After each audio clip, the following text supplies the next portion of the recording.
You're aware that every time you have to go to your parents' house, you get a sudden stomachache and an anxiety attack. You know that every time you let things pile up, you suddenly shut down and have the urge to go to sleep instead of working on what you have to do. You realize that maybe your anxiety is taking control over huge chunks of your life. But have you ever wondered if your anxiety is ruining your relationship? Generalized Anxiety Disorder, or GAD, is characterized by an excessive worry about a number of different things. This constant worrying can make you develop anxiety-motivated behaviors that might get in the way of your job, your family, your friends, and even your romantic relationships. So, how do you know if your anxiety is ruining your relationships? Here are some signs. First off, avoiding. If you are avoiding the person in any way, your anxiety might be in the way of your relationship. When it comes to avoidance, anxiety can manifest as not opening up to your partner, avoiding serious or deep topics, not communicating, or even not getting into relationships at all. According to an article on Very Well Mind, what people with anxiety are trying to avoid is negative feelings, feeling more anxiety, and getting hurt. Someone who is avoidant of close relationships may seem cold, lacking empathy, and emotionally unavailable. They may also come off as passive-aggressive in an attempt to avoid people. People suffering from anxiety can also turn to avoidance in order to spare their partner from their problems, thinking that they'll burden their partner if they share anything. Anxious people may dismiss their own troubles, which also means their partner can't nurture and support them as well as they could. On the flip side is dependence. The other side of avoidance is codependency.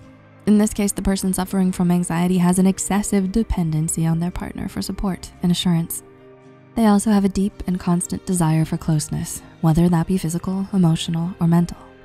Very Well Mind states that along with being overly dependent, people with anxiety may find themselves prone to overthinking, planning for all worst-case scenarios, being indecisive, fearing rejection, seeking out constant communication, and getting anxious if a partner or friend does not respond quickly. The anxiety can quickly turn into anger and can cause the person to act out in ways that threaten to break up the relationship. Other behaviors in people who suffer from anxiety can include being controlling, being distracted, and having trouble focusing, coming across as overly critical, and being a perfectionist. Most of these behaviors are triggered by constant questions and ruminating that people with anxiety tend to do. Some things they may be thinking about could be, what if they don't love me as much as I love them? What if they're lying to me? What if they're hiding something from me? What if they're cheating on me? What if they like someone else more? What if my anxiety ruins our relationship? What if we break up? What if they don't text me back? What if I'm always the first one to reach out? What if they ghost me? These thoughts go round and round in their minds, creating negative worst-case scenarios. They may come to believe these scenarios, which might lead them to make some negative decisions or act in explosive ways. So, how to help? If you are a friend or partner of someone suffering from anxiety, remind them that you're there for them and that whatever it is that they're going through, you can help handle it. Encourage them to seek therapy, whether individual or couples, and maybe seek therapy for yourself so that you can learn more about how anxiety works and better help yourself and your partner. If you are the one suffering from anxiety, get help by going to a therapist. Try to slowly open yourself up to your partner and lean more on them if you're one who tends to avoid.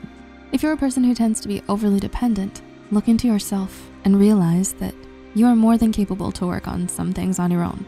You don't need to depend on others all of the time. So, did you identify with this video? Let us know in the comments what you think. Don't forget to check out our YouTube channel for more on psychology and mental health. As usual, all references are in the description below.